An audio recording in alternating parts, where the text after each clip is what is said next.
School کے بچوں نے بھی کچھ ترانہ بھی پڑھا اور انگلش میں اسپیچ بھی دی، بچوں نے بھی دی۔ ماشاءاللہ یہ بڑی اچھی بات ہے، بڑی خوشی ہوتی ہے اساتذہ کو اور ٹیچرز کو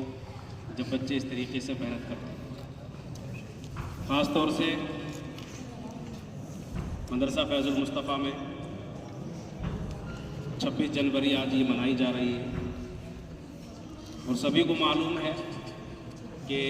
26 جنوری کا کیا مطلب ہوتا ہے۔ یہ اس دن کی یاد منائی جاتی ہے جس دن ہمارے ملک کا قانون بنا تھا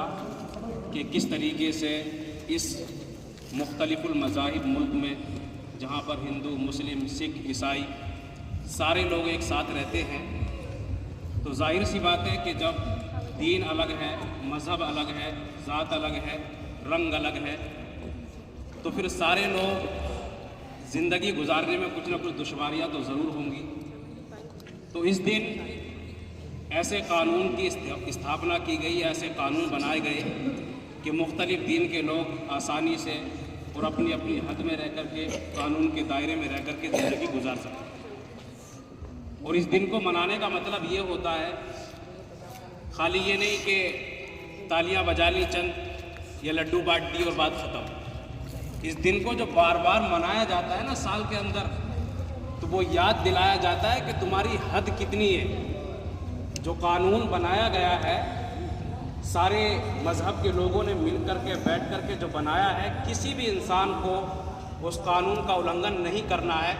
اور کوئی قانون کا النگھن کرتا ہے تو ہر سال اسے یاد دلائی جاتی ہے۔ تو 26 جنوری کا اصل مقصد جو منانے کا ہوتا ہے وہ یہ ہوتا ہے کہ لوگوں کو قانون کی یاد دلائی جائے کہ آپ کا سمویدھان کیا ہے، آپ کا قانون کیا ہے۔ تو مین چیز یہ ہوتی ہے کہ جب بھی جمع ہو تو ان قوانین کو آپ یاد کریں اور ان کی حد میں رہ کر کے جو بنائے ہیں بابا امبیڈکر نے اور دیگر لوگوں نے مل کر کے، ان کے مطابق ہم زندگی گزاریں۔ اور اگر کوئی بھی انسان چاہے کسی بھی مذہب سے تعلق رکھتا ہو، ہندو ہو یا مسلمان ہو، سکھ ہو یا عیسائی ہو، ان قانون کا اگر النگھن کرتا ہے، ان قانون کی خلاف ورزی کرتا ہے، تو اس کا مطلب صاف یہ ہے کہ وہ ہندوستان کے حق میں وہ انسان بہتر نہیں ہے، اور وہ ہندوستان کی بھی مخالفت کرتا ہے، اور ہندوستان کے جو قوانین ہیں وہ ان کی بھی مخالفت کر رہا ہے۔ آج آپ دیکھ لیں کہ ہر انسان چاہتا ہے کہ میں آزادی سے زندگی گزاروں، اور قانون کی کوئی اہمیت نہیں ہوتی ہے نظر میں، جو چاہتا ہے انسان جیسا چاہتا ہے، ہر انسان نے اپنا قانون بنا رکھا ہے۔ یہ خود اس کے حق میں بھی بہتر نہیں ہوتا ہے، اور انسان کے حق میں اور ملک کے حق میں بھی بہتر نہیں ہوتا۔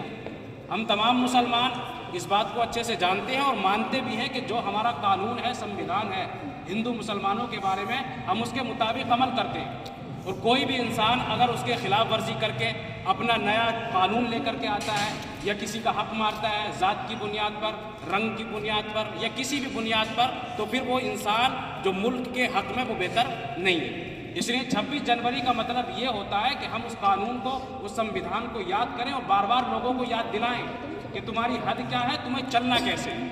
یہ اصل مقصد 26 جنوری کا ہوتا ہے، اور ہمیں بھی بار بار جو قوانین ہیں اور جو بھی سیاسی لوگ ہیں، اوپر کے ہوں یا نیچے کے ہوں، سب کو بار بار اس قانون کو 26 جنوری کے دن تو ہونا تو یہ چاہیے کہ سب کے ہاتھ میں وہ قانون دینا چاہیے، اور بار بار لوگوں کو پڑھوانا چاہیے، چاہے اوپر کے منتری ہوں یا نیتا ہوں یا نیچے کے ہوں یا طلبہ ہوں یا اسٹوڈنٹ ہوں، سب کو وہ پڑھوانا چاہیے۔ اصل مقصد 26 جنوری کا یہ ہوتا ہے، تاکہ بار بار ان قانون کو وہ ذہن میں ہو جائیں، اور اس کے مطابق انسان اس مختلف المذاہب ملک میں جہاں پر سارے جو ہے مذہب کے لوگ رہتے ہیں اس کے مطابق چل سکے، اور کوئی بھی کسی انسان کو ہرٹ نہ کرے، تکلیف نہ دے۔ یہ 26 جنوری کا مطلب ہوتا ہے۔ اللہ ہم سب کو عمل کی توفیق عطا فرمائے۔ السلام علیکم ورحمۃ اللہ وبرکاتہ۔